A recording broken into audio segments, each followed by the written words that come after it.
السلام علیکم ورحمۃ اللہ وبرکاتہ۔ ناظرین، امید ہے کہ آپ حضرات خیر و عافیت سے ہوں گے۔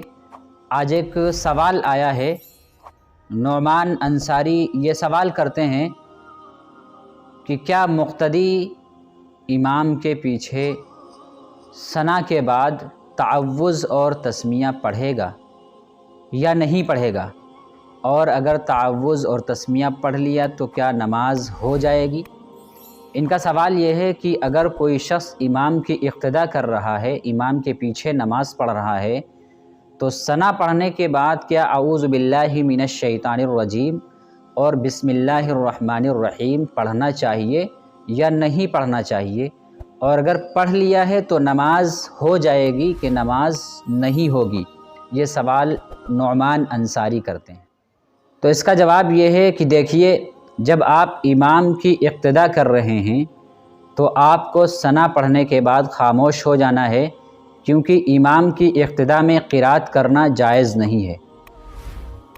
اور اگر آپ اپنی نماز پڑھ رہے ہیں، منفرد ہیں، آپ اکیلے تنہا نماز پڑھ رہے ہیں، تو اب آپ کو ثنا پڑھنے کے بعد تعوذ اور تسمیہ یعنی اعوذ باللہ من الشیطان الرجیم بسم اللہ الرحمن الرحیم پڑھ لینا چاہیے، یہ سنت ہے۔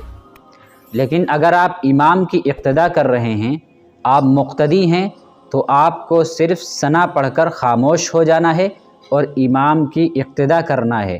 اگر جہری نماز ہے تو امام صاحب قرات بلند آواز سے کریں گے، اور اگر سری نماز ہے تب بھی امام صاحب قرات کریں گے۔ آپ کو صرف ثنا پڑھ کر کے خاموش ہو جانا ہے۔ لیکن اگر کبھی اتفاقاً آپ سے غلطی ہو جائے اور آپ ثنا پڑھنے کے بعد اعوذ باللہ من الشیطان الرجیم بسم اللہ الرحمن الرحیم پڑھ بھی لیں گے تو آپ کی نماز کے اوپر کوئی فرق نہیں آئے گا۔ تو اگر آپ امام کی اقتداء کر رہے ہیں تو ثنا پڑھنے کے بعد آپ کو خاموش ہو جانا ہے، اعوذ باللہ من الشیطان الرجیم اور بسم اللہ الرحمن الرحیم نہیں پڑھنا ہے۔